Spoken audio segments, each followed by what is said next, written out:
Welcome to the Heat Feed Podcast. I'm your host, Giancarlo Navas, live from Twitch, With me today, Snot producer and co-founder Brian Goins. He is, for some reason, Brian's forsaking draft talk this year. That's the only time that Brian's happy all year, when Brian gets to talk about the salary cap and when Brian gets to talk about the draft. So surprisingly, Brian's just playing PS5. He's in the chat right now. Shout out to Brian. To my left, though, we have our 2K coach, Franky. Let's go, Heat. On the bottom left, you can hear his voice on 5 Reasons and 5 on the Floor. Heat beat alumni Saucy Nuggets. Lefty Leif. Good evening, gentlemen. Ready? You ready, Leif? This is your time to shine. Off season and draft talk. Hope trafficking, baby, all day. Let's do it. Let's go. And on the bottom, we have Alex, who's going to be kind of helping us out for draft coverage. Alex, welcome to the program. Thank you so much for coming on. Where can people find you? What's up, guys? Well, occasionally on 5 Reasons, but you can mainly just find me on Twitter at ANM90. Yeah, man, happy to be here. So we were excited. We have a lot of draft calls. So draft's on Wednesday, by the way. And just a heads up to everybody. Listen, if you're a longtime Heat Beat listener, you know that there's a tradition like no other, which is a live Heat Beat draft show. But this time we're going to be on Twitch right here on twitch.tv/MIA Heat Beat. Of course, the VODs will be uploaded to our YouTube channel and to the regular podcast feeds. If you miss the stream, don't worry. You will be able to listen. But we're going to be live. I imagine, we haven't 100% decided what we're going to do. I think we're thinking from around maybe pick 10 up until pick 20, and then we'll have some reaction or whatever. And if the Heat buy into the second round, we'll figure stuff out. But that's kind of what we're looking at. We're going to update you on our Twitter account at MIA Heat Beat on what we're doing over there. Also check out everything that we're doing with the Blue Wire Sports Network. They're doing awesome stuff. Before we get into any draft talk, I think Miami Heat Beat's a little famous on Heat Twitter for flagrantly getting wrong a lot of picks. If you remember, Nekias Duncan, who is as smart a basketball mind as there is anywhere south of Zach Lowe, and he's honestly on that level. Nekias said, "Why would you draft Bam when you could just have Epe Udoh?" Right? Like we're always a little wrong here on Miami Heat Beat, right? Like it's a bit like Leif's ashamed. We're all ashamed. We're gonna play a little montage of when Tyler Hero was drafted. All of us, Leif was on that show. I think Nekias was there. And we're gonna play some memories of how wrong we've been, just to give you, just to remind you guys how we roll around these parts. This is kind of our raw draft reactions compared to what is actually reality. If you take Tyler Hero, what team do we start covering instead? Oh, I'm starting Hawks beat. I don't understand why people like him. He's not a great shooter. He's like Luke Kennard if Luke Kennard was bad. Out to Hero for 3. Yes! With 7 seconds left. Finishing numbers were not good, so you're not going to be expecting him to beat somebody off the dribble and take it in, to the basket too often. Nice move and finish. Tyler Hero. Like, how is he going to stay on the floor in a Heat rotation? On the keeper. So bad. You're going to love that rookie. I would feel so much better about the Hero pick if his arms weren't shorter than he has alligator arms. Austin Rivers loses the ball to Hero. Hero has help. A 3-on-1 break. Leif is so sad in their chat. He's like, that pick was such a bummer. Out to Hero for the 3. Yes! He did it again. We got Tyler Hero. He doesn't. I don't even know if he realizes he's just twisting the knife. The undisputed best part of that, not just Leif being sad in our group chat, not just Christian at the end punctuating with "you're just turning the knife," not Nekias saying "alligator arms." It is our own trash tweeter Jack Alfonso that said he's Luke Kennard if Luke Kennard was bad. Nah. I think that's the worst. I think so. It's funny because Brian Goins, hashtag always producing Brian Goins, sent us the audio from the Bam Adebayo draft night. Woj is reporting here selecting OG Anunoby. No, Bam Adebayo. I lied. Oh my! They took Bam. Yo, what are we doing? Twice? Who is this? Twice in one show? Are you kidding? What are he doing? Who is that? He just said that they're gonna draft OG. Oh no, we won't. Oh no, we don't. They're drafting Bam Adebayo? What is? What happened? I read it. You gotta be freaking kidding me. I love Alex Toledo, professional screw up, just like upset. Nakai is just beside himself.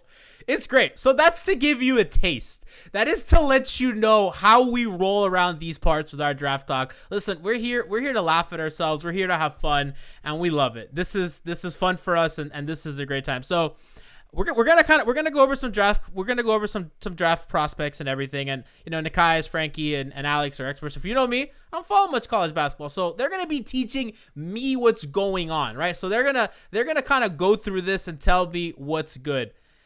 Leif, my thing is the biggest need that the Heat have to address, and we can talk a little bit about free agency too if you want.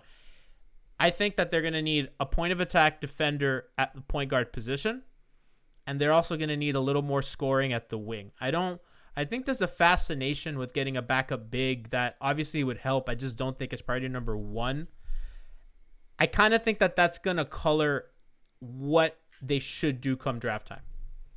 I don't know. I feel like, are we really expecting the 20th pick to be the guy that plugs any one of those holes? I think that's debatable. I feel like free agency and trades are going to be the route if they upgrade. I mean, obviously you want to get a guy that can contribute, but I don't know that it's that realistic. I think they're going to go best player available, if I had to guess. I don't know, man. It's just when you've seen them draft Bam when they had a maxed out Hassan Whiteside and it felt like they had 7 or 9 or 11 shooting guards when they took Tyler Hero. Like, it's just hard for me to think that they're going to let team need necessarily dictate where they go in the draft.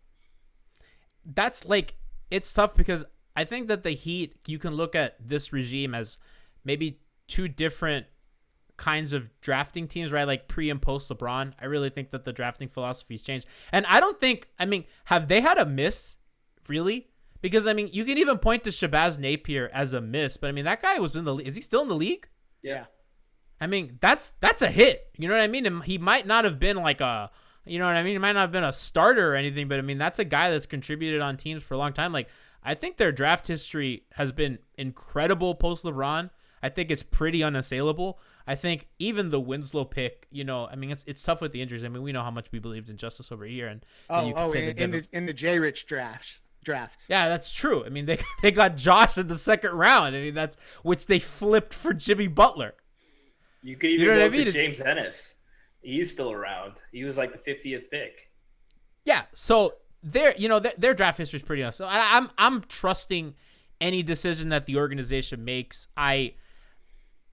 I kind of side with Leif that they might go, and they're in a unique position that they're contenders, right? So, any guy that they bring in, if they get the best player available, not that they will, but that's a guy that they can flip, pretty easily, right? And I think it's justified if they can't find him rotation minutes. And I think there's a lot of creative stuff they can do. So I think something we could do is kind of go through the prospects one by one. I don't know, is that something that will interest y'all?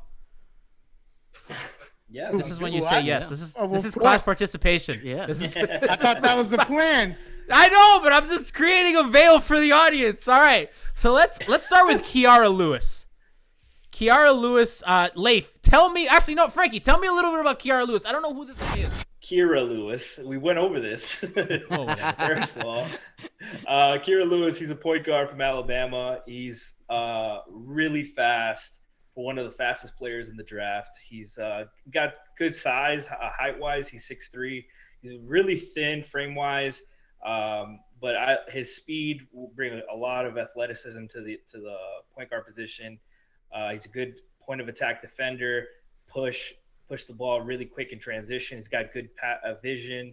He's solid on and off the ball. He's got plenty of spot up attempts and he's shot a good percentage. I don't have the exact percentage, but he's a guy I really like. That he's a guy that you could see down the line being one of those guys that, like, damn, how did they let him fall to 20? Unfortunately, he's one of those guys that he has to fall. Yeah.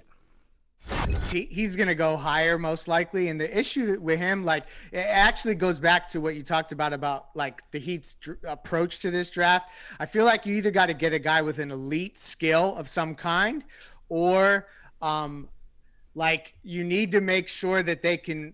So you need to make sure that they can play alongside Tyler Hero if it's a guard, or depending on if it's a big, play next to Bam. Like those kind of things are like kind of the conditional aspects of the pick. And I don't know that he necessarily, because of his size, as Franky alluded to, is the greatest fit next to a guy like Hero.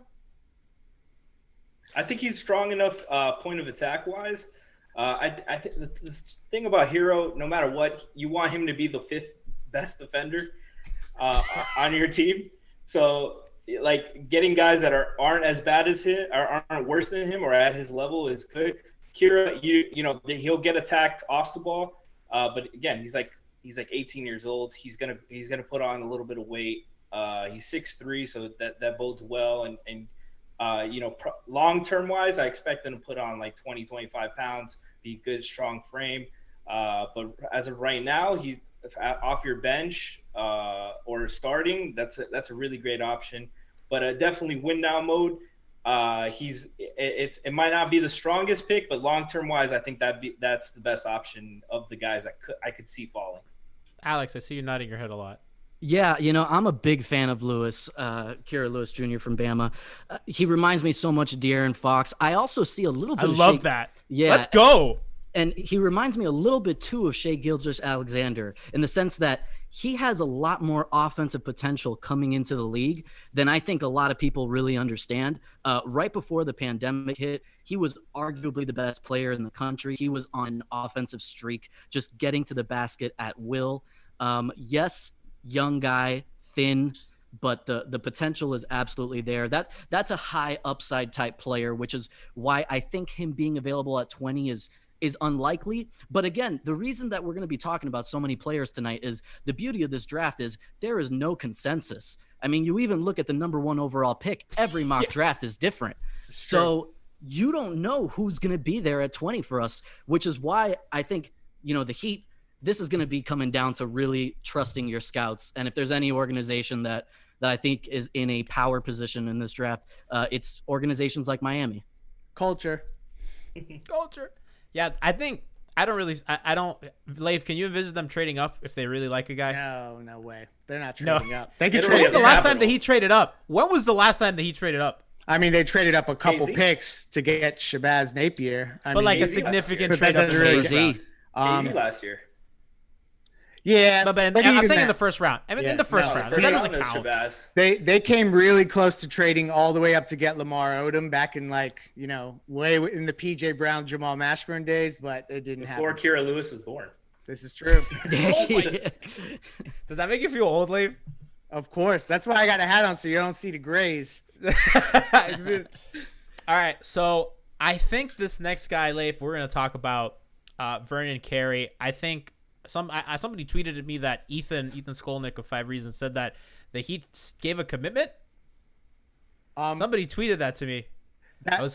So I had reported a little bit that I heard through the grapevine. Will say that he interviewed and worked out really well, shot lights out in his workout. Miami loves him. I basically heard that they, in no uncertain terms, said that if they didn't move out of the pick, that he was their guy. You never know if it's a smokescreen coming in my direction. I've gotten shit wrong many times, but it sounds like they're intrigued by him, and he's a low post scorer. He has the tools. He's young, so like to Franky's point with Lewis, like you can kind of sculpt their body the way that you want, but he's got the low post game. Kind of got a little bit of a Zach Randolph vibe. I don't know if it's just the left hand that makes me think that. But the fact that he shot so well, and then the other thing, and Adam Simon alluded to this in his press conference today, he talked about guys being able to get in better physical condition over the last couple months in an uncharacteristic way. And that screams Vernon Carey because the dude just lost 30 pounds.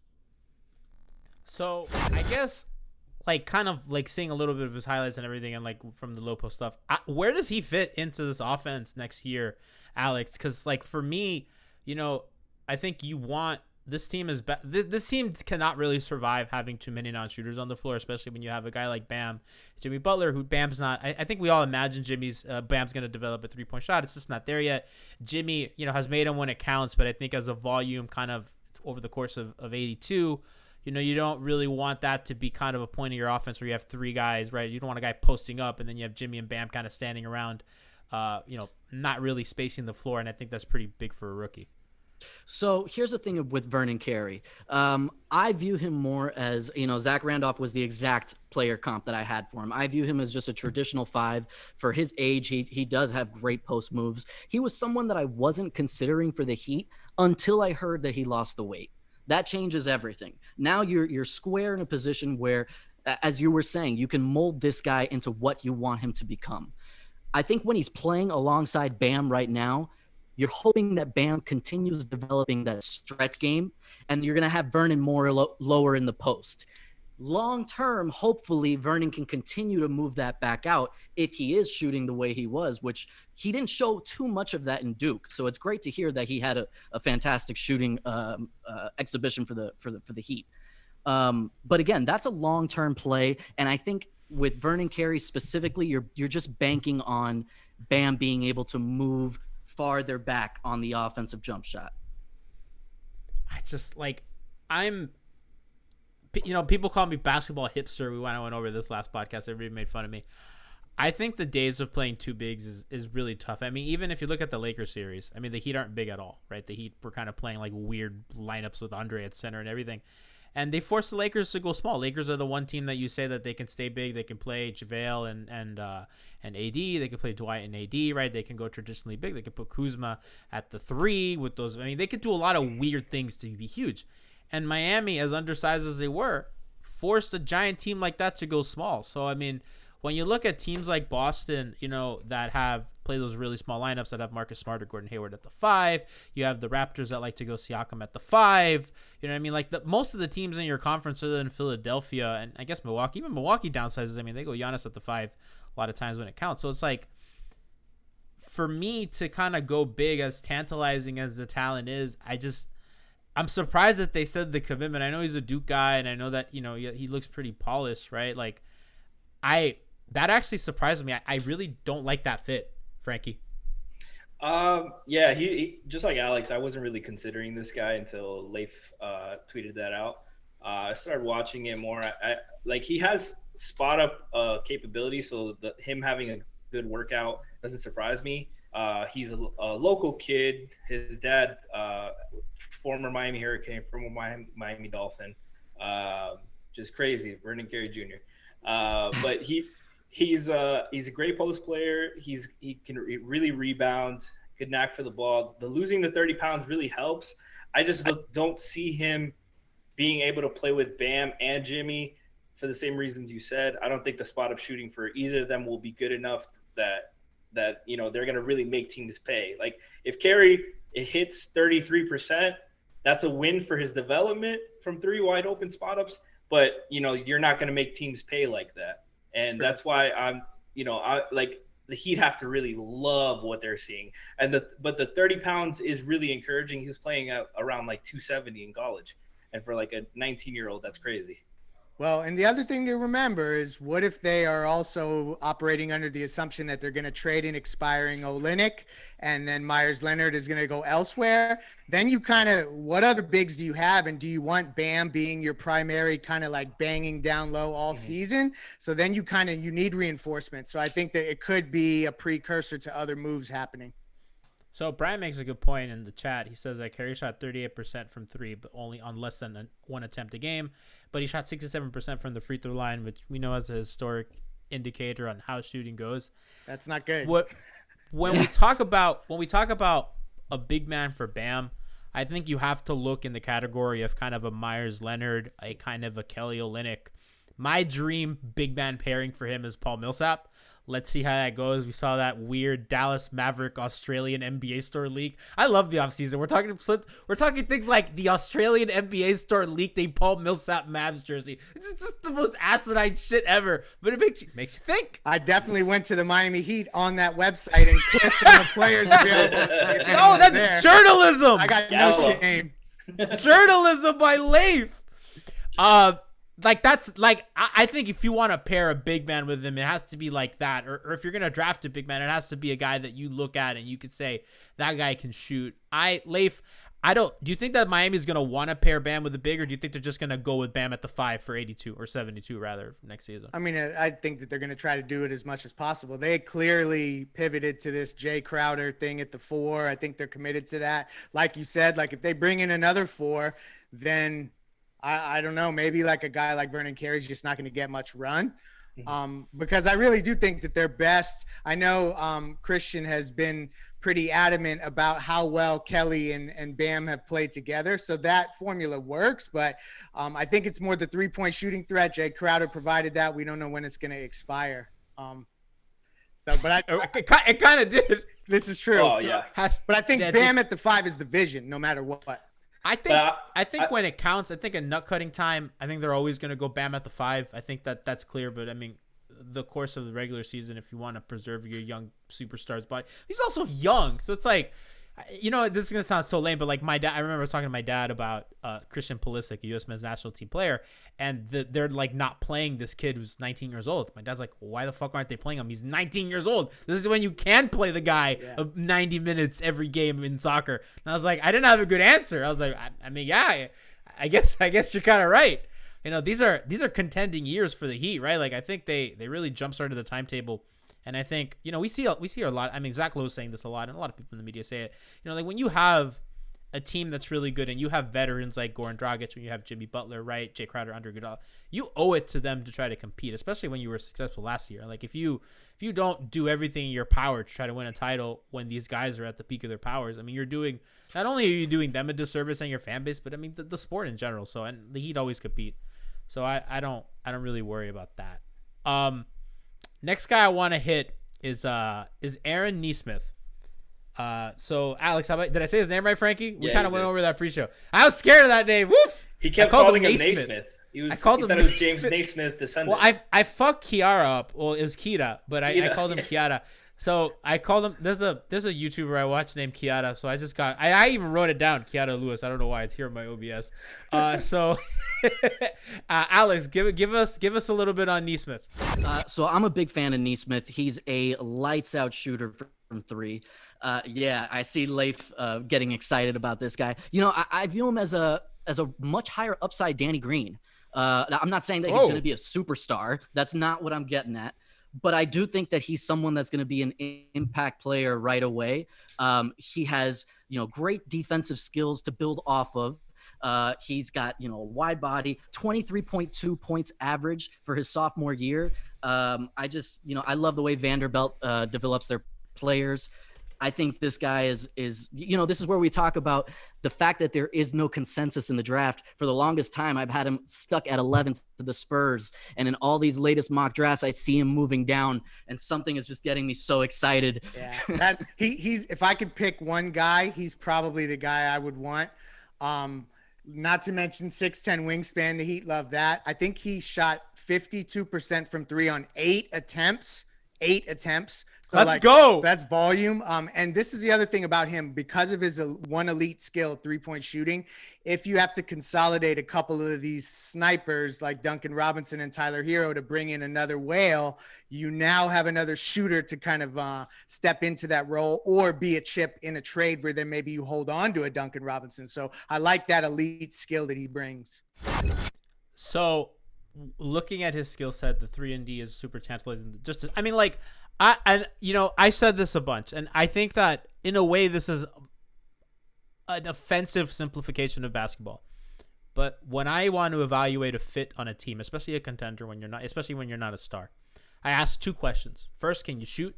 Second, can you defend?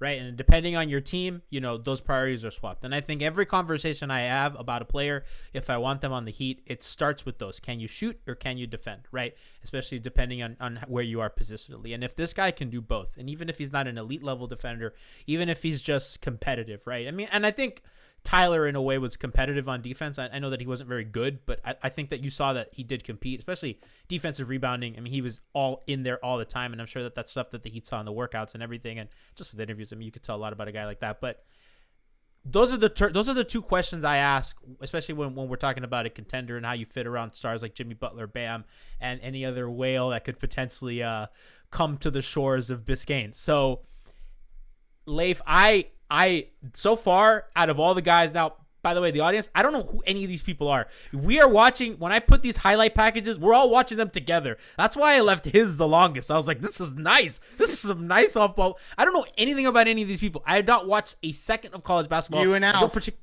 I don't particularly like it. You could be, Alf and I don't know anything. You could be making names up. I know that y'all played that on Five on the Floor. You were making names up and see if Alf knew. I don't know who they are. So this is the guy so far that I'm like, all right. You are a basketball hipster type guy. You do everything I need. You fit in really well. And I think at the end of a game, when you need shooting, and if Duncan's not having it one night or if Tyler's not, I mean, you have, I think the best thing you can give a guy like Spo is options. And I love this. I'm in. I'm sold. Franky, I'm sold. Absolutely. And the thing about his shooting, like Leif said, he shot like 51, 52%. It wasn't nothing fluky like on spot ups only. He's used very similarly to Duncan off the ball, running screens, DHOs. He gets his shots all over the floor, all different kinds of looks, and he hit them at a high clip. He's got good size, good frame. He's 6'6", 213 with a 6'10" wingspan. Really competes off the ball. Defensively, he's not great laterally, so he's not the ideal point of attack guy. But the thing about guys like this that you bring in with the size, with the wingspan, with the IQ, and the competitive nature, you could plug those guys as your third, fourth best defender next to Jimmy and Bam, and you ease up some pressure and let Jimmy be the on-ball point of attack guy or whoever else they can pick up. And this is a guy that I love for him. There's 5 guys that I really love, and I think one of these 5 guys will drop to Miami. Do you think that he will? I really like him. I don't really think he will. I don't think he will, unfortunately. I think he's going to be a lottery guy because you don't average 23 a game with good size and shooting 52%, and people just like pass you over like that. So I think he's probably a lottery pick. He's a safe pick. So I think he's going to be gone before, but he's a guy I absolutely love. Alex, how do you feel about him? I love the guy. If he was there at 20, he would be my pick. I just don't see him falling there. Shooting's a premium in the NBA. It's never been more important than it is in today's NBA. And you're talking about arguably the best 3-point shooter in this class.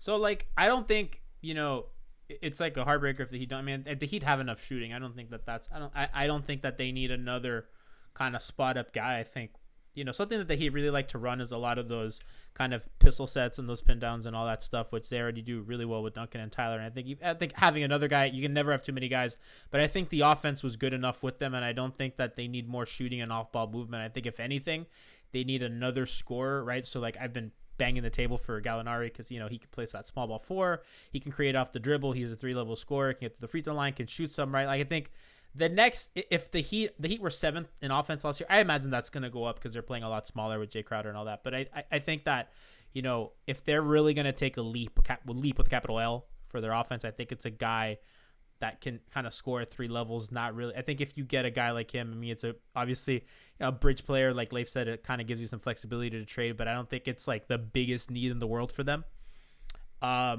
Let's kind of pivot to a guy that I've actually seen people talk about a lot, Franky, and it's Maxey. I see a lot of Maxey chatter on Twitter. Tyrese Maxey, yeah, he's a Kentucky guy. He'd have been linked. Oh, let's go! You know that he liked them. He'd have been linked to him a few times because of that.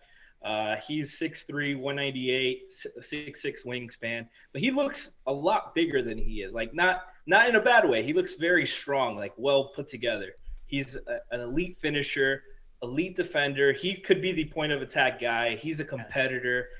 And Gianni, you'll like this. He's drawn comparisons to Kyle Lowry. Let's go! In just the way he competes, he's a winner in every level he's played on.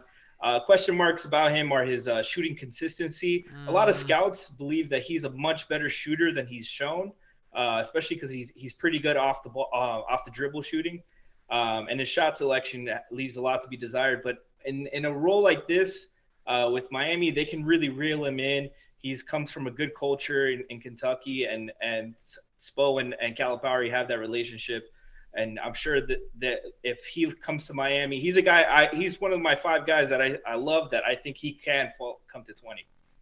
And I think he's the kind of potential guy that Jimmy would absolutely love playing with. He looks like a guy that can help them right away, but he's not a guy that I don't think can play like a lot of crunch time minutes for them because of the shooting. And I like the highlights were nice, but like I think that when you have question marks at that point, but I mean, I think he looks like a high upside pick. I don't know. Yeah, he's better than this dude. But remember how they used Norris when they first brought him in, like just to kind of pressure guys and turn them, 4 times before they cross half court and that kind of stuff. Like he could do that right from the get go. Can he jump really high when Ray Allen hits a shot though? Or when Duncan hits a corner 3 to win the finals? Yeah. Can he jump? Can he jump really high? That's what we did. He can. I do you remember Norris's first game? It was against the Celtics, where he's bombing. He looked like an all-star. Alex remembers. Yeah. Where he's bombing those. Bro, I felt so alive. It was against the Celtics. It was this rookie that was 5 foot whatever, right? Just terrorizing them. Didn't he dunk on Jeremy Lin too? Didn't he rip it from Jeremy and dunk and almost like hurt his back when he fell he over? right on his back. Oh my God, I was there. I was in the building for that game when Chalmers and Norris Cole decided they were gonna end Linsanity. That was awesome. Honestly, like this is kind of weird to say because like the Heat are obviously a championship organization. That's like a top 5 sporting event I've ever been to. Because you know how many Knicks fans are here, and how many sad Knicks fans were walking out. Right, everybody was so hyped. It was at the peak because of they that. had hope. They thought they had hope. They had hope.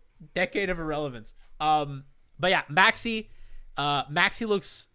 I think I really like the point of attack stuff. The wingspan looks good. I mean, he has the build, for a Miami Heat player, and I think that kind of. I don't think we've talked enough about how the Heat's fitness program is, especially with young players. Like look at a guy like Bam. Look at a guy like Winslow. You know how strong Justice got while he was here. Josh. You know what I mean? Like those guys. Like and when you're a competitive defender, right, who already has like a pretty athletic build, what this organization can do for you. KZ baby. Let's go free KZ. Leif, real quick, because we talked a little bit about this last show. Like, do you think that we had doubts about kind of Derek's future with the team, because of the cap situation, because he's probably going to want years in 2021 and all that stuff. So we were kind of assuming if Derek pursues a longer term contract somewhere else, would that kind of give KZ, what do you think that would give KZ kind of an out for playing time, like kind of give him an in? Yeah, I mean, I think you got to see what you got from him now. I'm hearing DJJ. It's either Cleveland, Atlanta, Charlotte, or Chicago. So we'll see where he goes. But yeah, you're right. It's like a 3-year kind of situation. He can't turn it down.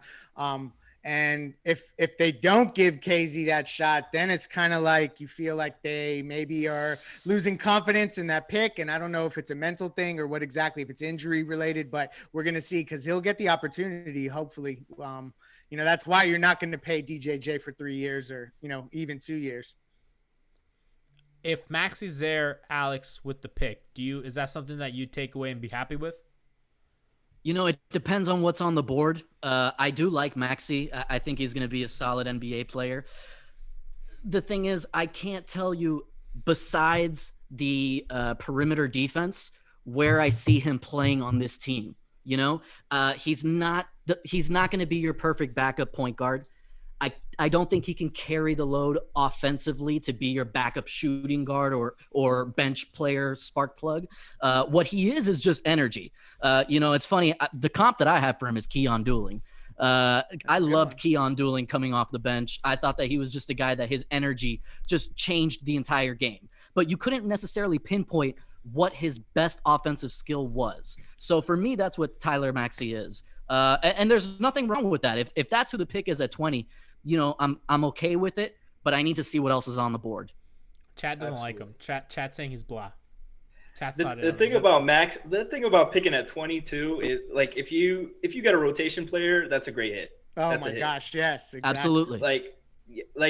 We're getting spoiled now because we get all-stars at the 13th pick every year. Exactly. Like I don't have if you get a starter, that's an enormous hit, but a rotation player is a hit.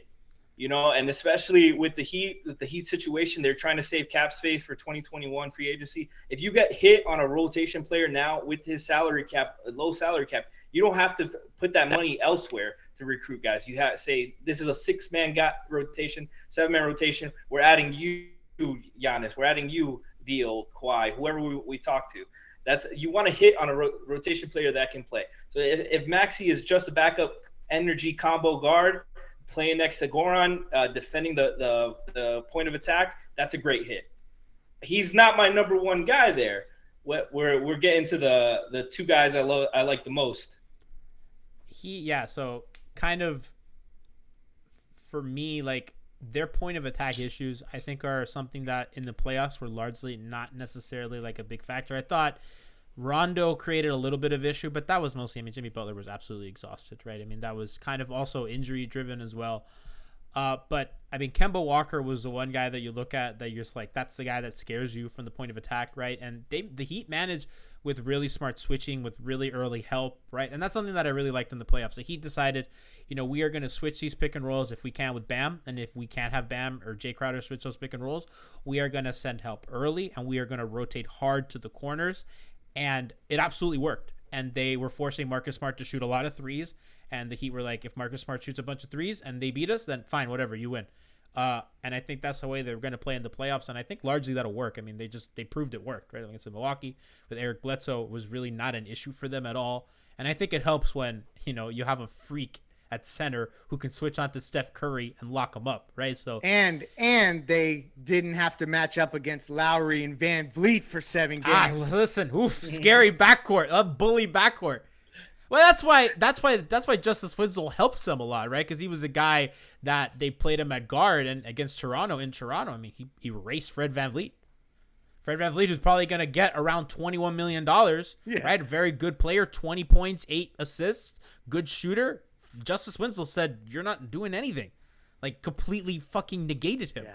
So, I think that my point is for the regular season, I think for 82 games, when you play like Trae Young and, whatever weird guard Charlotte has that's really fast and can shoot, right? They always have a really fast guard who can shoot. Devontae Graham is his name now. Yeah. Well, yeah, it used to be Kemba, now it's Dante Graham. They always have it. Yeah. Yeah, Raymond Felton used to be that guy for them. Remember with the Bobcats, right? Bobcat legend. Steven Jackson, that was a fun Bobcat team. So they always have guys. There's always this is a point guard littered league. So I think that if they can get a point of attack guy, for the stretch of 82 games, and even if that guy doesn't play in the playoffs, I think that's a huge win for the franchise. You just got to survive the grind of the season. This is a 16-win team. I don't think they're built for the grind of the regular season. I think that they're a playoff team, and I think they prove that. And I just think this is the type of guys they have. Agreed. Yeah. All right, so we're moving next. Frankie, I think this is your guy. Is Jalen Smith your guy? He's the big man that I would pick. Okay, so I'm gonna let you start off with Jalen Smith. So Jalen Smith is a 6'10", 225 with a 7'1" wingspan, big man. He's a very high level shooter. He's got great size. He's a tremendous screener. So you have the pick and pop game going. He hustles like crazy.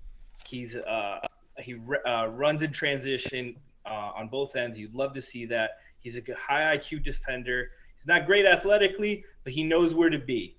And at that size, that's all you can ask for. With the Heat's conditioning, you expect him to be better. Now, he needs work on his body. So he's a bit of a project. He's a guy that I could definitely see come playoff time. He's not getting any minutes. This is a upside pick at 20 where you absolutely take that shot and you run with it. He shot like 35%, 36% from 3, and he's got a great looking shot. My biggest concern is just that he's just the project, but at 20, I'm all for taking a project. I like a rim rolling big. So my thing with backup centers has been, I don't think the Heat should invest the mid-level exception in a backup center, right? So I've heard a lot of Tristan Thompson love, right? Guys like that who are really good players, right? But I just think that in this league, you want to be economical with your money. And I think kind of even the biannual, you know what I mean? Like that, you could probably use that on a guy like Wes Matthews or whatever, that, kind of have more impact. And I think you can find a good rim rolling center with good hands, Leif, in a lot of places in this league, right? So that's a guy at backup center that if they decide to move off Olynyk, right, they package him, with Andre or whatever, and they put some salary if they want a guy, or if they just, that's a guy that I like because he doesn't have to play with Bam. Yeah, well, but he also can play with Bam. I mean, like that's kind of the like what the allure for me is that as he develops his game, I think he could fit next to Bam Adebayo and they could play side by side. When I watch I don't know that I've seen this player comp, but I can't help but see like Miles Turner a little bit, like with the shooting and the shot blocking, but he's kind of got like slow feet and like his hips are a little stiff, but he's got good blocking things, stuff like that. He's the big man that I would pick. I mean, obviously, if they take Vernon Carey, I'm going to roll with it because I'm not going to doubt them anymore. But if it was my pick, I mean, Jalen Smith is the dude from the big men anyway. Alex? 100%. I couldn't agree with you guys more. It's funny. The player comp that I had for him was PJ Brown, and it's actually because of Leif looks so happy. A little bit of stiffness in the hips and all that, but I think that this is again a long-term play, and I think that that's stuff that won't be an issue a couple of years from now once you get him in our conditioning program and he starts to pick up the defensive schemes. I think playing alongside Bam, long-term fit, if you get this guy at 20, it is an absolute home run. So let me ask you, Alex. So like, I think a big thing with that I like about Olynyk and even Myers Leonard to a lesser extent is when Bam's not playing in the game, they have another big who's good at running handoff stuff, right? So they don't have to change much of their offense, especially when you got, when Tyler Hero's coming in the game, coming off the bench, and I don't know if he's going to start or sit or whatever, but like regardless, I mean, they're going to have shooters coming off the bench, and if Bam's not in the game, you can run kind of a facsimile of that handoff stuff. Franky, see your hands up. Yeah, I was going to mention that just to clarify as well, that Jalen Smith isn't just like an elite shooter like a Myers Leonard where he just hits open shots. Like Jalen Smith they're running plays for him off the ball to catch on the move, set up and shoot. Like he's got all that space because he's the 5, but he's on the move, catch and shoot, set up shot. You can run plays for him as a shooter, and it's not like Kelly. Like I love to joke with Dos Munitos about it. Like Kelly doesn't set his feet to shoot threes, and that's why he's never going to get consistent. Jalen Smith is really consistent with his form, and I think he's the kind of long-term guy that you could, if you tell me 5 years from now he's a 3 and D big next to Bam and a rim protector, he can rim roll. He could be a complete big, and I love that. Alex, I see you nodding. Do you like him in the handoff stuff? I do. I think that he's actually a really good pick and pop player as well. It's the jump shot. I trusted him all the way up the 3-point line, and he's been doing it consistently all season. The other thing too, which is probably my favorite thing about him, when Bam gets off the court, you're wondering who's going to be your rim protector. Well, you got it right there. This guy was a beast. Going up against him, the guards that were going up against him in the paint and driving, they were legitimately concerned that he was going to block it because most of the time he does. So and kind it's of not Whiteside.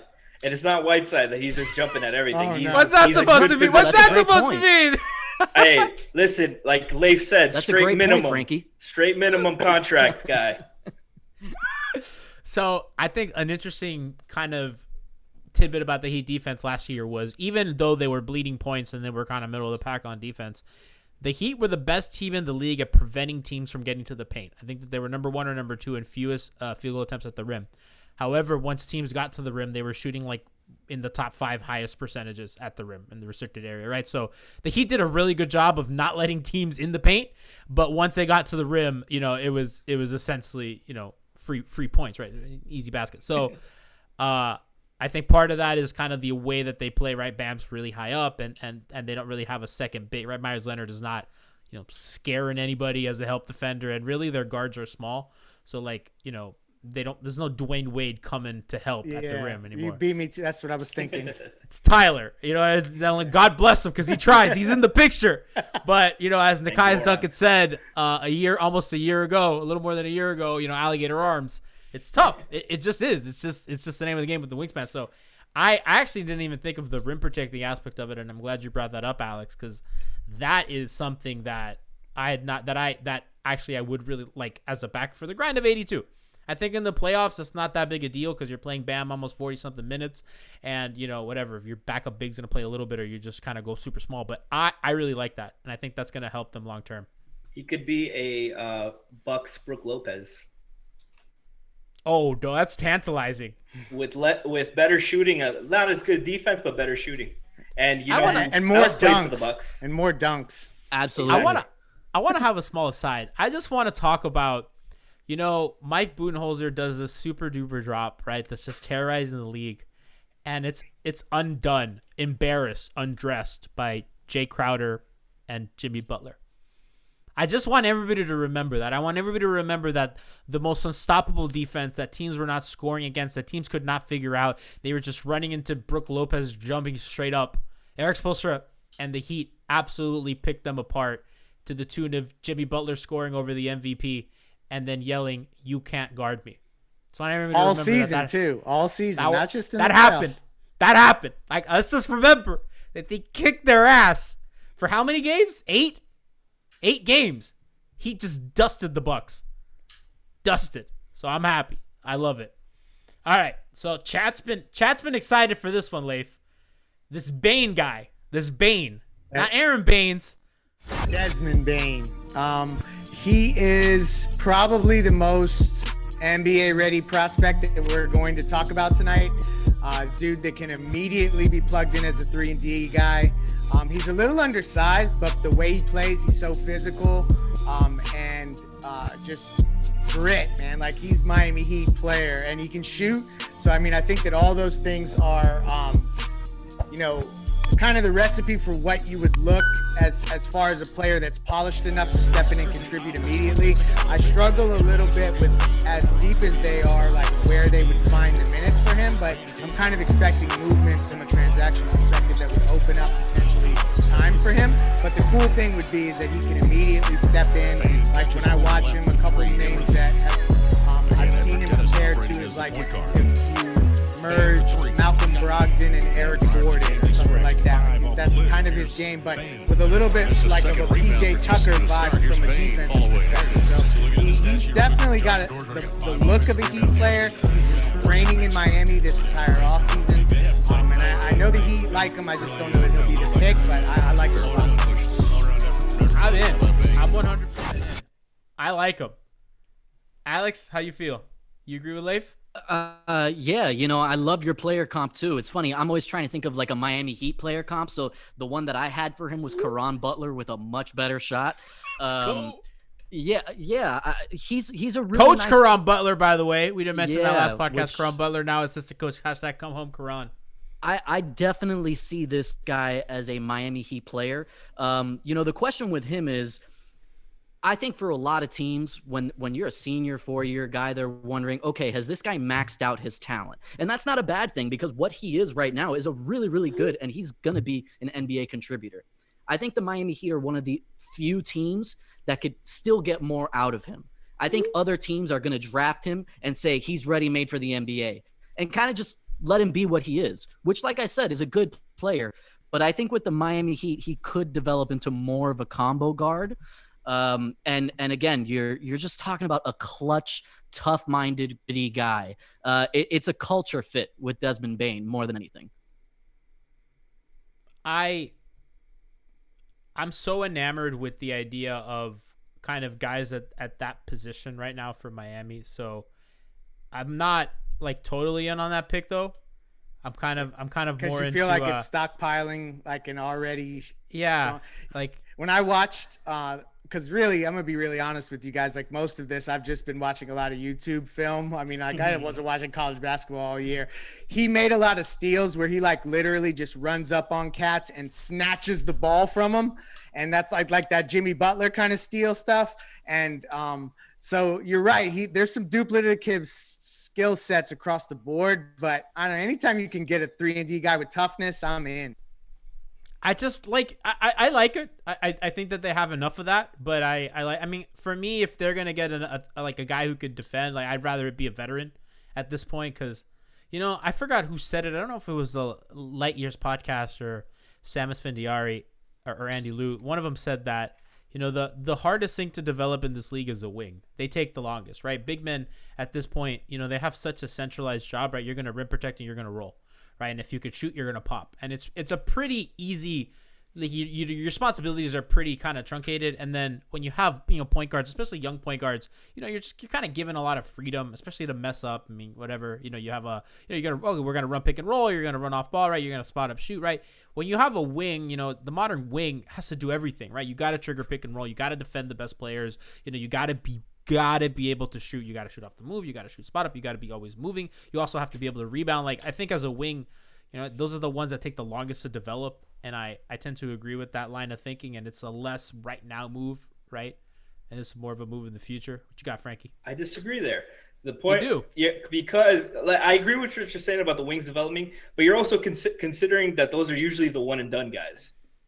That those guys are 19. This guy is a college senior. He's been developed. If like Alex says, if he goes to another team and they just play him at his, he's still a really good player. And I think his upside will come when the Heat, if the Heat were to pick him, they get his hands on his body and we know how Spoelstra is. But is Spo gonna trust a guy like him over Andre? Yes, this guy, the two-way. Andre wasn't playing it in the playoffs. Andre was playing in the damn finals. No, but he wasn't playing a lot of minutes. They were playing him at the 5 in the Celtics series. And how did that go? It went badly, but they kept doing it. Andre minutes. Okay, but what you were saying is like you have plenty of those guys. We don't have two-way guys. We don't have a lot of two-way guys. It's Jimmy, it's Bam, and who else is a two-way guy on the team? When Jay Crowder's hitting threes, he's a two-way guy, but he's not hitting three. We're not counting on this guy. This guy is a guy that you could eventually see. Like if Jay Crowder's not hitting shots and you need somebody tough and play defense, this is your guy. He's gonna be. You sold me on him. I'm in. He's tough. He shot a high clip from three. On the move. He can pass. He's a good secondary ball handler. He run a lot of offense. He's through him. He in the next level, he's gonna be a secondary playmaker. But you're the ball's going to be in Jimmy and Bam and Goran and Tyler's hands most of the time. For a guy who can make an extra pass, move, attack, close out. He's a good finisher. He's a high IQ guy. He's going to make the right pass, and he's a great defender. That's what you want. He's not likes him. Chat likes him. He's not going to break you down off the dribble, but he's going to take advantage of his advantages, and he's going to make plays. This is a plug-and-play guy that can help you win now and in the future. I'm kind of in. You know what, Franky? You've convinced me. Like, remember, this is sight unseen shit for me. No, I don't get know it. who any of these people are. So, like, I have one reaction, and then, you kind of budge between one way, and you're like, you know what? He's Danny Green with guts, okay? Oh, shit! Oh. Let's go! Hey, shout out to Heat Expert on Twitter because he's been pounding the table for Desmond Bane for like 2 months now. That's my guy. Yeah, he's... Okay, listen, I'm Franky. You got me. I'm good. I still like Jalen better, but I'm in on Bane. I'm cool with Jalen. Jalen. Who would you rather have between the two? I'd rather have Desmond. Leif, if you got your pick at 20, like a realistic pick, have we gotten to that person yet, or?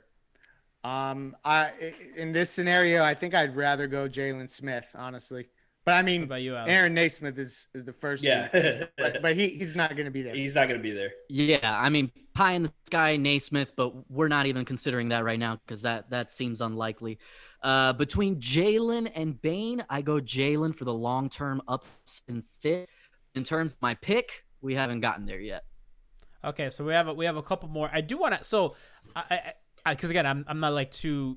Into the is a guy like Carey supposed to be there for Miami, or did they make that promise and he's probably not going to be available? Oh no, a lot of mock drafts have him in the second round. I mean, like he's oh wow, like it would be considered a reach if he's taken at 20. So this is a weird year too, because there was no tournament. There were a lot of conference tournaments didn't even get going because of the virus. So a lot of these guys solidify their positions. So this is like Alex said in the beginning. This is a weird year where anything can happen. A lot of guys, there's gonna be talent available at 20. It's just the Heat's job to identify it. If it's Carey, if it's Spain, or whoever it is, as long as they identify the guy they want and take him at 20. So the next guy is Cole Anthony that we're going to get into. Alex, is that your guy?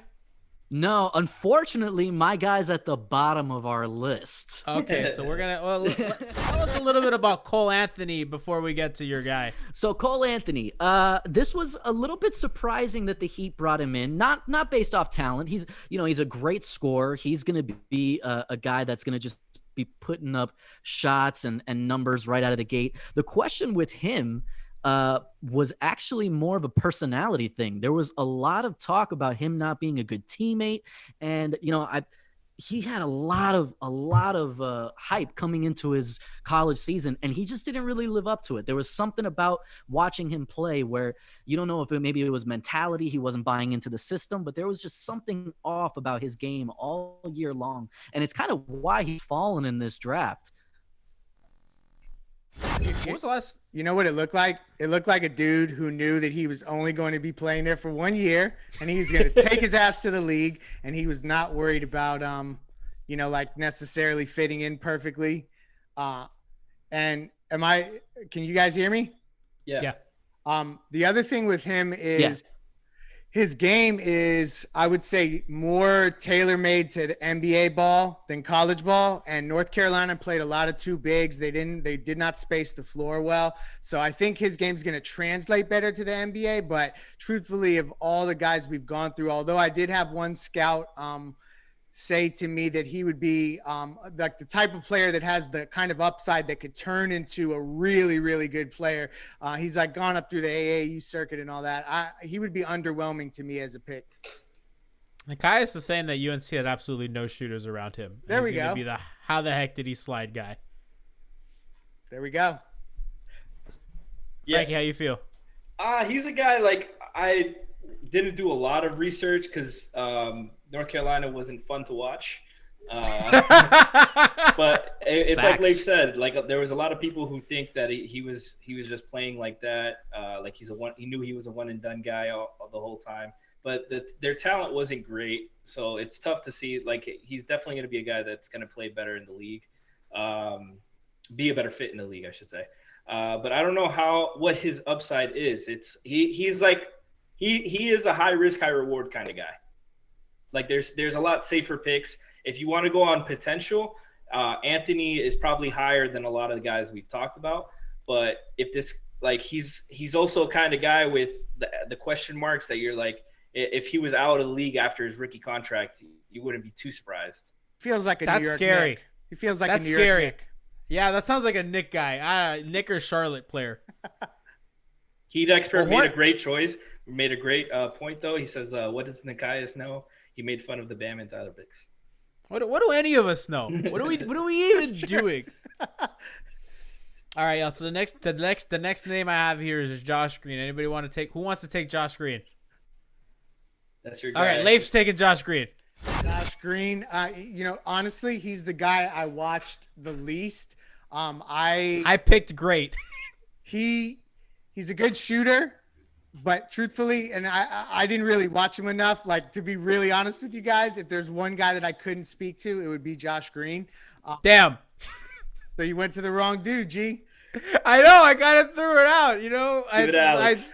Give it Alex. Alex, take us home. Take us home. I'm going to be honest. I'm not the biggest Josh Green fan. I think he's an excellent defender. If you're drafting him at 20, you're taking him because of his defense. He's going to be a lockdown perimeter defender. That's what he's going to be hanging his hat on. Will the shot translate? I hope so. I mean, he shot decent. He shot a really nice 3-point shot in college, but he's a little bit of an underwhelming pick at 20 for me personally. It sounds like we hope that they don't take that guy. He's like Mikael Petrus. I like Peaches. Something like that. Listen, I like Peaches. I'm in on Mikael Petrus. That's a good comp. I just don't feel like he's. I mean, I don't think he's going to be there at 20. I think he probably gets picked earlier because of his athleticism. And like Alex said, he's going to be a high impact defender. But I like he's good.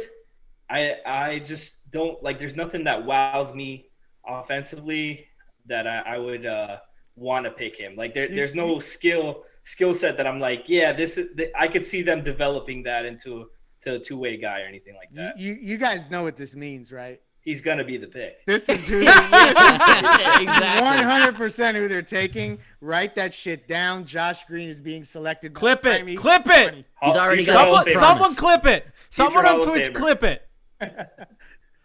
Clip it. We for it shall be picked. Yeah, I mean, like, the Heat don't have athletes on this team. If you really think about it, like open floor, like really athletic, like other than Bam, right, and Derek, who might not be here. I mean, Jimmy's not like a jump out of your seat athlete, right? Like you're hoping KZ will be. You hope, you would hope, right? But really, I mean, Tyler's not that guy. I mean, Tyler can barely get separation off the dribble, right? They don't really have Duncan, obviously, no, not that. Keep naming they don't have guys. Because they have a lot of white guys. But Josh Green really can't score off the dribble. I mean, like he can defend 1, 2, and 3. Good passer within an offense. Like he can do the skip passes and stuff like that. But he's not breaking anybody down off the dribble. Yeah, I mean that's a problem. I like I said, I like the idea of them getting athletes they haven't. I mean, if you really think about it, the Heat have not had like a really athletic team since the Big Three, and even those teams, other than LeBron and Dwayne. Right, it's not like they had jump out of your seat athletes, right? So they really haven't been a springy franchise, and part of that's because the Heat always prioritize veterans, and they don't really do these rebuilds where they have all these young, fast twitch muscle fiber athletes. No, and they right? traded the young athlete Josh Richardson for Jimmy Butler. So, but Josh wasn't even springy by the end of year. He was barely dunking. Remember his rookie year, he was all over the place. That was a role thing. He was asked to create off the dribble. At the end of it, and his first year he was getting off cuts and lobs. So Alex, I kind of want to ask you, like, who are other guys in this draft that you want to talk about? That's kind of a list I had of potential guys, but like I want to know who are people. I don't think I got to your guy. No, you didn't get to my guy. I'm going to give you 2 names, and I'm going to save the name that I really think is going to be the Heat pick if he's there. I'm going to say that one second, but the first one I'm going to hit you with is Emmanuel Quickie from Kentucky. I love this kid. I think he's going to be an elite 3-and-D guy when it's all said and done. He was a sophomore. He was a highly recruited freshman, didn't live up to it in his freshman year, and he was smart enough to go back and he capitalized on the moment and really put on a hell of a performance. Was the SEC Player of the Year, a team high 62 3-pointers, 42.8 from the field. This guy is a legitimate 3-and-D player, and if you get him at 20, I think that's a really good pick. I'm curious as to what you guys think about him and Leif, if there's any interest there from the Heat.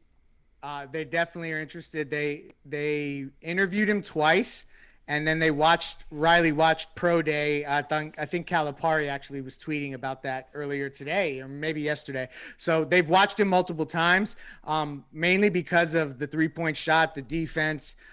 He is for all the things you mentioned, but like towards the end of the season, people don't realize this. He was probably Kentucky's best player towards the end of the year. And when you think about a team that is going to have 4 guys get drafted, you got to think that they're looking at him. I actually, there's part of me that likes him even more than Maxey, which sounds crazy. I'm with you. But he's the thing is that every mock draft I've seen doesn't really have him in the first round necessarily. So I think he'll be there at 20. It's just a matter of if that's the guy that Miami really hones in on. I'm in. Franky, what you got? Same thing as these guys. I love his shooting, his wingspan. He's only 6'3", 6'4", but he's got a 6'10" wingspan, and he's already shown to be a great defender in college. Moves his feet well laterally. Has the wingspan to bother guys. He could be a point of attack 3-and-D guy that you play with Jimmy, and he can play off the bench with Goran. Runs the floor pretty well. He's not great versatile because of his size. You're not going to ask him to break defenders down off the dribble, but he moves the ball well. Smart player, plays hard. I like it. If Brian that's says the he pick, played with Tyler. Played with Tyler Hero. Yeah, apparently. Tyler Yes, played he last did. year. Oh yeah. Yeah, let's go. Let's go. I like that. And again, I think the fact that he knows that his freshman year was underwhelming and he went back for a sophomore year, I really think that speaks a lot about this guy's grit and mentality. And that's the type of stuff I think the Miami Heat value more than anything. Absolutely. And I love guys that are in college multiple years. If you're in college multiple years, I want to see growth. I want to see improvement of your skill set, of your stats, of your shooting numbers. I want to see the turnover rate go down. I want to see all that stuff. And he's a guy that did all that. That came back with a chip on his shoulder, something to prove, and he improved. Hey Frankie, that kind of reminds me of Jay Rich, because if you look, I remember when they drafted Jay Rich. Yeah, like his improvement every year was super solid, and like that was one of the things we were most excited about. Exactly. Yeah, like you want those guys to have a chip on their shoulder and work hard and improve. And if you see that constant growth, that tells me that I can probably work with you to get some more out of you. You know, there's more juice to squeeze out of the lemon. Nice to know. All right, Alex, who's your other guy? Well, you know, the perfect here by Frankie, the guy that I'm absolutely sold on, and I would take a 20 if I'm Pat Riley. Malachi Flynn, point guard, San Diego State. This guy has Heat culture written all over him. 3-year player. He was the Mountain West Player of the Year. What is the Mountain West? Is that a conference? It doesn't matter. He was Player of the Year. And he was all defense first team. This guy. I like that. I like first teams. High IQ, lethal 3-point shooter. Like, we're talking clutch guy that his team just rallied around constantly. When I look at him, I see Fred VanVleet, but more than anything, I see everything. You're talking my language. Yeah. Oh, wow. We got everything I wanted Tyler Johnson to be, this kid has in spades. Me too. Me too. A dog personality. You listen to him speak. All he wants to do is ball. Where are we sending Kendrick? Where are we sending Kendrick? I want this guy. The thing is, the measurables are a little concerning. 6'1" with a 6'3" wingspan. He shot. I'm done caring about wingspan after last draft. I'm done. 37% on 6 attempts, 43% on catch and shoot attempts. So I like that. He can hit it, but the thing is I don't know that he's going to be able to defend any more than one position in the NBA. And I just don't know how much they're going to lean into guys that are limited from that perspective. I feel like defensive versatility is key with the guards. And maybe I'm wrong, but I guess if you already have Hero, how many more guys can you add that are limited from that perspective? I think there's a danger in when you have too many small guys. So I know a couple of years ago, Leif, we were talking a lot on the podcast about how the Heat's backcourt was just really small. And that was really before they were playing Justice, right? So they had, these Tyler, Dion backcourts, right? That are just tiny. And as competent defenders as they were, and, but Tyler and Dion's case, I'd say above average defenders. I mean, they're just really small in the back line. And I think even now with Tyler and Nunn, right, and even Goran for that matter, like it's, especially with the way they run zone, right, they have the bigs up top, right, and then the guards at the bottom. So the guards are really responsible for all that rotation and that backline defense. So I'm a little concerned with small guys. Alex, what you got? Yeah, no, the only thing that I wanted to make sure I got off here, the main reason that I'm really pushing for Malachi Flynn is I think we need to really take into consideration that is Goran going to be ready for this year? He said he was fully healed today. Really consider that this season is going to be a grind. It's going to be fast paced, and who's going to be able to really take that point guard spot for us from day one? I think you're going to need somebody like this with the high IQ and that type of leadership skill to be able to. He did? Well, either way, I think you're going to need that extra point guard that you can just rely on the entire year, a true point guard. Yeah, I said on 5 on the floor, like he kind of reminds me of Beno Udrih. Like he'd be able to play. Lifer. He can run an offense. He can, make shots. Like you can kind of trust him. He's a safe pick. So I mean, I see where Alex is going with all that. So like, my thing with the size, I don't think that's, and especially with how much the Heat switch, right? So let's talk a little bit about the Celtics, right? So like they were able to get picked on because at the end of games they were getting Kemba Walker switched on to Jimmy Butler, right? And in the Raptors series as well, I mean, Lowry was hunting, VanVleet was hunting, Siakam was hunting, right? So every team is going to hunt those small guys. And if you're playing, now not that he's going to play late in game, but, Kendrick Nunn is, I think by all accounts, the starter at point guard until said otherwise. I don't think Goran's going to start for the regular season, although Goran said he was healthy. I don't think that he's going to be an 82, 72 game player, as a starter. I think that Kendrick has earned that. Whether or not Kendrick is going to be on this team next year, I think a lot of us have put Kendrick in the trade machine. I think Kendrick and Kelly have been our trade machine go-tos, and Andre. So I think you gotta is he gonna give you more than Kendrick? Well, I think Tyler Hero's gonna start. So that's just my humble opinion. So and okay, so if we do that, right? So if we're putting Tyler at point guard, so if we're putting Tyler, Duncan, Jimmy, Jay Crowder / free agent power forward, and Bam. At that point, you're bringing Goran off the bench, and then your second guard. Are you going to bring in a really small second guard? Yeah, no. Is it going to be true. Kendrick Nunn? You know what I mean? So that's the thing that I start to look at. I was like, okay, if we believe that Tyler's going to be the starting point guard, which maybe not, who knows? But that's also stuff to look at, or if the Heat believe that Tyler will be the starting point guard at some point soon. I think we all just think Nunn's getting dealt, so we just don't even count him for some reason. I think we're all just we want. You know what's funny? Kind of hoping. I said on Twitter, I said, would Nunn, Olynyk, and 20 get you Josh Richardson from the Sixers, right? Because I thought, okay, the Sixers need a shooting big, right? Al Horford's not really been that guy. They're trying to move off of him. If Kelly Olynyk can play next to Embiid, he can play next to Ben Simmons. He's a really good passer. He can play the handoff. He can cut. He's a really good move, right? I think that Olynyk would fit okay over there.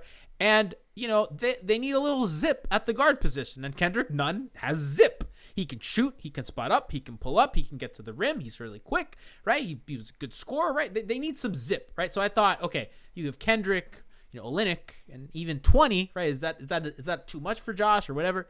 And Sixer fans were fucking upset with me. They're like, I don't want Kendrick Nunn. Keep him away from me. Keep him as far away from me as possible. I thought that was the Bradley Beal package, G. I don't think that's enough for Bradley. I think you had to include, a certain someone whose day is Tuesday to get, shout out to Chef Trilly to get the Bradley Beal. But, I don't know how Nunn's value is around the league, Leif. I think Heat fans, look at him as a guy who made first team all rookie, a guy who was scoring, who could score the ball in bunches, who could shoot, had a couple good games in the finals. But I think at the end of the day, we know his warts better than anybody. Yeah, he's more valuable to Miami than he is as a trade asset right now. That fucking sucks. You have to hope that they revive enough of his game and kind of get him back on track that then he has trade value. So he had a good finals. Although we all mentally are saying, Nunn is the person we're going to add as a sweetener to a trade. I think that probably more realistically, unless they could have a huge blockbuster type trade where they throw him in for salary reasons, it's probably best to bring him back. Maybe he averages 14, 15 a game like he did before, and then he reestablishes value. Yeah, I mean, it's kind of tough when a guy's that young and you feel like he has no value after he made first team all rookie. Yeah. That shit Weird. fucking sucks. Isn't it weird? It sucks. And he actually had a decent final series, right? Yeah. So maybe he's back. I think that I don't think the domestic violence stuff is a small thing, especially with fans. Maybe that's more important to fans than front offices. But I know, I guess fans, you don't want to root for a guy like that, so that also colors. And that, I'm not going to lie, that's partly why I want him out of here. I'm not going to not be show my colors. I'm not biased here, so I kind of want him out for that reason. Wanted him out for a while. But I mean, also, I think that, he's your, I guess, theoretically, right, your best chance to kind of upgrade, right? You send him, a draft pick, and then Olynyk, which is a $12.5 million expiring contract, who can help. And I'm really high on Olynyk. I think that that's probably in your mind a decent package to get a rotation player, but it just seems like Nunn has not negative value, but I wonder if Nunn is more valuable than a second round pick. I think he is, yes. Or do you think he's about that value? I mean, because he's only $1.6 million, if I remember. So do you think he's more valuable than the 20th pick? Do you think if the Heat shop 20 or Nunn, what would be more coveted? The 20th pick until it's made, and then the moment that it's made, it's probably about. It's a car. Draft picks are cars. Yeah, they depreciate the second you drive them off the lot. Second you use them, they lose all because they're just like this. Oh, first round pick is mystical. I mean, the Warriors. Think about when we took Tyler Hero. If we had said that could be the piece to get Bradley Beal, we would have all been like, "Yo, get him out." And I know that a lot of Heat fans would still do that today, but you're going to flinch a little bit more than you would have on that night when you drafted him. Yeah, so that's. So kind of before we get out of here, we've been going for a while. I know that people, there's their Friday night. They got to go. Leif, is there any other guys you want to kind of get to that we haven't? The only dude I'll mention, and I'll do it quickly, is Grant Riller. He's a local cat from where I live now in Charleston, College of Charleston. 4-year player, polished on offense, maybe the most polished offensive dude in the draft, point guard. I like his game a lot. I know the Heat have looked at him, and they did very early on in this process, but I don't think they're going to go in that direction. But he's a baller. I'll just say that. Alex, you went on him? I see you nodding. Yeah, no, I truthfully, I didn't know anything about him until I saw the report that the Heat worked him out. But you could see why. I mean, he's a great shooter. He looks, like Leif said, just has a really polished game. I don't know if you take him at 20, but I guess if you love the guy I could definitely see where he plays for us, on day one. So, yeah, it would be a great option. Franky, do you have any other guys that we haven't gotten to in the draft that you want to talk about? Well, I like Riller too. He, like they said, the scoring. He's a great finisher, good spot up shooter. I also like Trey Jones. A lot of these guys that are left are more second round guys. If on a trade down, he pick up multiple picks or a future pick. Trey Jones is a guy I really like. Jimmy got along really well with his brother Tyus when they were teammates. Defender, improved shooter. He's a guy that you look at like a backup, a nice solid backup point guard, and won't play a lot of playoff minutes, but he will grind for you. Another guy that I think somebody in the chat mentions was Precious Achiuwa. I wanted to get to that. We have to. They worked him out, so that's. I saw our friend Heat Beat alumni Alf. He's Twitter president. He said he will never root for someone named Precious. Honestly, what did he say? Janelle Monáe changes lives, Right? I just like, my first thought was like, what the hell is Jimmy gonna call him? But he actually he's an interesting player. I think that he does a lot of the same stuff that and it's a guy we didn't really talk about, Zeke Naji, Precious Achiuwa. Achiuwa, I think is how you say his last name, and Jalen Smith. They all kind of have certain similarities, but I think Precious, we're just going to call him that, is going to go higher than 20. A guy named Precious is not intimidating.